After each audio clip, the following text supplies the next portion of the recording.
नमस्कार। Welcome to Edu Connect. आज के इस लेक्चर में हम क्लासिफिकेशन ऑफ कॉस्ट के बारे में सीखने वाले हैं। क्लासिफिकेशन ऑफ कॉस्ट का इम्पोर्टेंस इतना है कि जो कॉस्टिंग के आगे जाके हमें जो कंसेप्ट मिलने वाले हैं, जो टेक्निक्स मिलने वाले हैं, या फिर जो हम कोई भी प्रैक्टिकल प्रॉब्लम सॉल्व करेंगे, तब हम इस क्लासिफिकेशन का हमें बहुत यूज़ होता है। इसीलिए ये क्लासिफिकेशन जो है, मतलब ये जो पूरा चार्ट है, ये चार्ट हमें बहुत अच्छी तरीके से समझना होगा। और ये लेक्चर बहुत बड़ा होने वाला है, और इसीलिए हम इस लेक्चर के बहुत सारे पार्ट करेंगे। जैसे इस पहले लेक्चर में हम सिर्फ आइडेंटिफिकेशन के बेसिस पे कॉस्ट को क्लासिफाई करेंगे, और उसके बाद हम पूरी एक एक लेक्चर एक एक कॉस्ट के टाइप पे लेने वाले हैं। जब हम क्लासिफिकेशन करते हैं, तब हमें जो कॉस्ट होती है उसके बहुत सारे फीचर्स पता चलते हैं। जैसे समझो एक एग्जांपल है सैलरी। ये जो सैलरी है वो डायरेक्ट कॉस्ट होगी या इनडायरेक्ट कॉस्ट होगी। जब हम इसे आइडेंटिफाई करते हैं, तब हमें पता चलता है कि सैलरी इनडायरेक्ट कॉस्ट हो सकती है।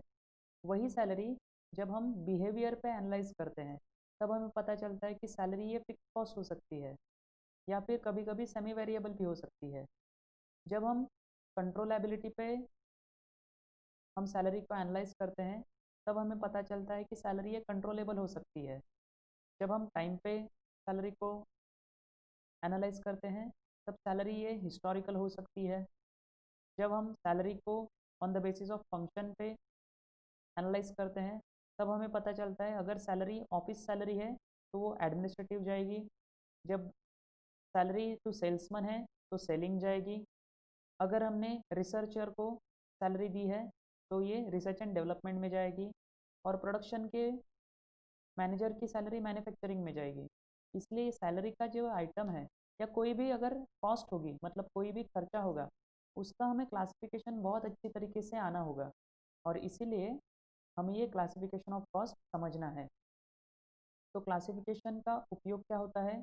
जब हमें आगे जाके कॉस्टिंग में कई सारे प्रॉब्लम सॉल्व करने होंगे, तब हमें इस क्लासिफिकेशन की मदद होगी। तो सबसे पहले है on the basis of identification. ये क्लासिफिकेशन जो है ये आइडेंटिफिकेशन पे बेस्ड है। मतलब अगर हमें कोई भी अगर हम कोई भी कॉस्ट आइडेंटिफाई कर सकते हैं, या फिर आइडेंटिफाई नहीं कर सकते, इसके बेसिस पे हमने ये कॉस्ट के दो प्रकार किए हुए हैं। इसमें पहला कॉस्ट जो है वो है direct cost. Direct cost that is directly charge to the production of goods और सर्विसेज। मतलब डायरेक्ट कॉस्ट जो है वो हम प्रोडक्शन को या गुड्स को, जब हम गुड्स बना रहे हैं, तब हमें उसे डायरेक्टली चार्ज कर सकते हैं। जब हम कॉस्टिंग सीखते हैं, तब हमें पूरी प्रोडक्शन प्रोसेस समझनी चाहिए। जब हम प्रोडक्शन प्रोसेस के बारे में सोचते हैं, तब सबसे पहले हमारे पास रॉ मटेरियल होगा, वो हमने परचेस किया होगा, वो स्टोर्स में लाया होगा। बाद में रिक्वायरमेंट के हिसाब से हम वो फैक्ट्री में लाएंगे। फैक्ट्री में उस पर प्रोसेस चलेगी, और ये प्रोसेस जब कंप्लीट होगी, तब वो प्रोडक्शन हमारे फिनिश गुड्स में कन्वर्ट होंगे, और ये हम वेयर हाउस में उसे ट्रांसफ़र करेंगे। और उसके बाद जैसे रिक्वायरमेंट होगी मार्केट की, वैसे हम उसे मार्केट में सेल के लिए डिस्पैच कर देंगे।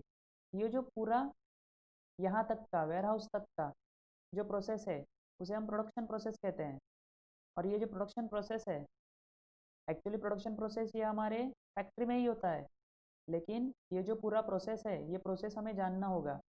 और इसीलिए डायरेक्ट कॉस्ट और इनडायरेक्ट कॉस्ट क्या होता है, ये सबसे पहले हम समझ लेते हैं।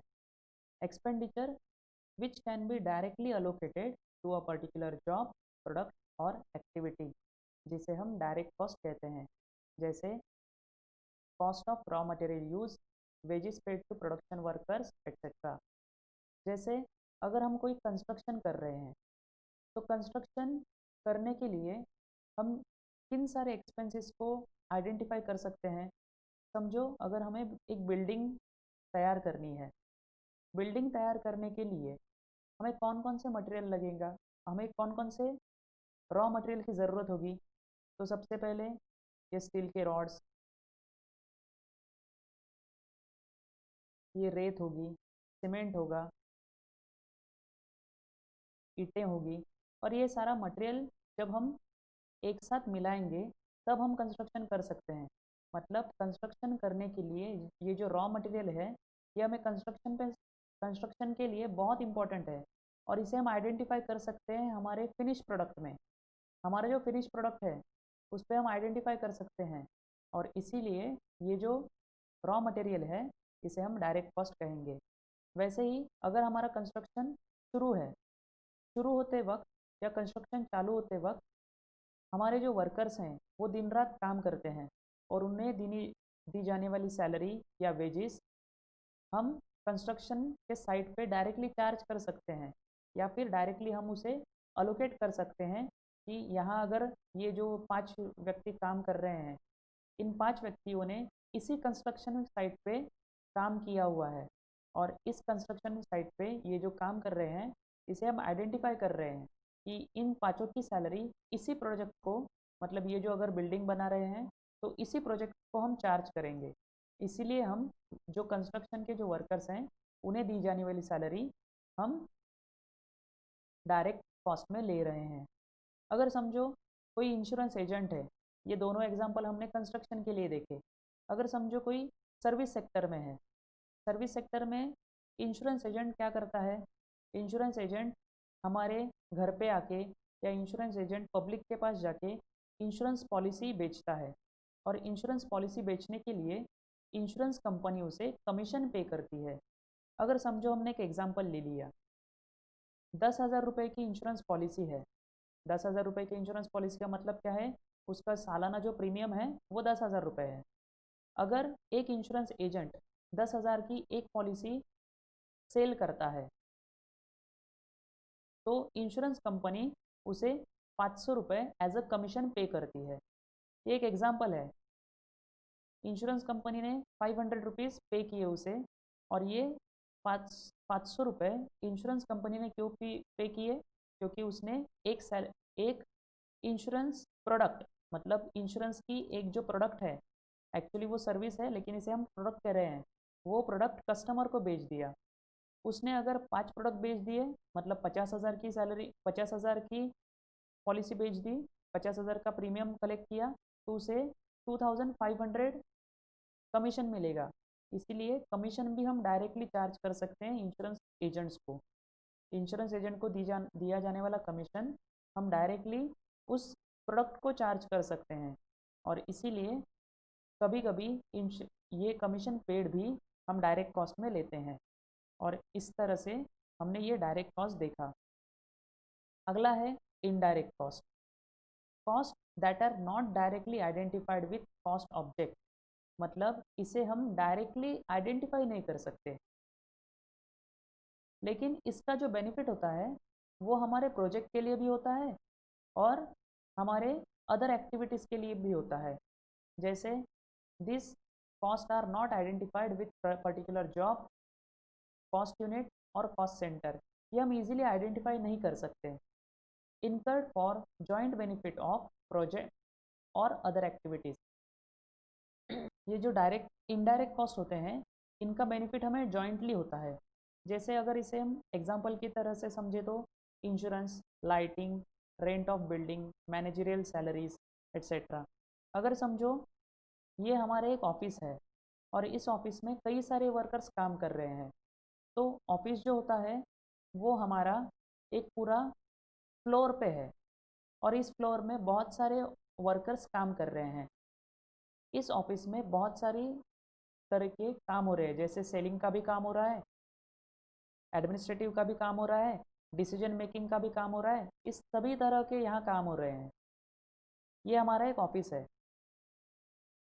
अब इस ऑफिस का जो रेंट होगा, ये ऑफिस का रेंट हम डायरेक्टली तो चार्ज नहीं कर सकते प्रोडक्ट पे, या फिर इस मैनेजर पे या इस कंपनी के सीईओ पे हम डायरेक्टली चार्ज नहीं कर सकते ऑफिस का रेंट। इसे हमें अलोकेट करना पड़ेगा। जैसे अगर समझो एक पूरा ऑफिस है, उसका हम 25% सेलिंग के लिए यूज़ कर रहे हैं, 25% हम रिसर्च के लिए यूज़ कर रहे हैं, और 50% हम पूरा प्रोडक्शन के लिए यूज़ कर रहे हैं। अगर समझो हमारी पूरी जो फैक्ट्री है वो यहाँ पे है, तो इसका जो पूरा रेंट होगा ये इनडायरेक्ट होगा, क्योंकि रेंट पे बहुत सारे आइटम्स इंक्लूडेड है जिसे हमें पहले सेग्रीगेट अलग करना होगा और उसके बाद हम उसे चार्ज प्रोडक्ट पे चार्ज कर सकते हैं। लेकिन इनडायरेक्ट कॉस्ट ऐसे कॉस्ट हैं जो हम डायरेक्टली चार्ज नहीं करते। दूसरा एक एग्जांपल है लाइटिंग। लाइटिंग का एग्जांपल बहुत अच्छी तरह से हम समझ सकते हैं। अगर यहाँ पूरी ऑफिस में हमारी लाइटिंग है तो लाइटिंग बहुत सारी जगह होगी। जैसे समझो हमारे इस ऑफिस में 50 बल्ब्स हैं, 3 एसी है और फैंस, ऐसे बहुत सारे इलेक्ट्रिकल इक्विपमेंट है।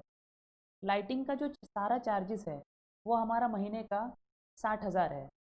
तो ये जो 60,000 एक्सपेंसेस हो गया, ये एक्सपेंसेस इन पूरे जो इक्विपमेंट है उनको चलाने का एक्सपेंसेस है। ये जो एक्सपेंसेस है, ये एक्सपेंसेस हम पर्टिकुलरली अलोकेट नहीं कर सकते, इजीली अलोकेट नहीं कर सकते। जैसे हम, अगर आपके घर में महीने का लाइट बिल 2,000 रुपये आ रहा है और मैंने आपसे पूछा कि आपका जो स्टडी रूम में जो बल्ब है उसका लाइटिंग का खर्चा बताओ, तो ये इजीली हम आइडेंटिफाई नहीं कर सकते कि कितना खर्चा आता है। इसीलिए हम इसे कहते हैं it is directly not identified. हम इसे डायरेक्टली आइडेंटिफाई नहीं कर सकते, इसीलिए हम इनडायरेक्ट कॉस्ट को डायरेक्ट कॉस्ट से अलग रखते हैं।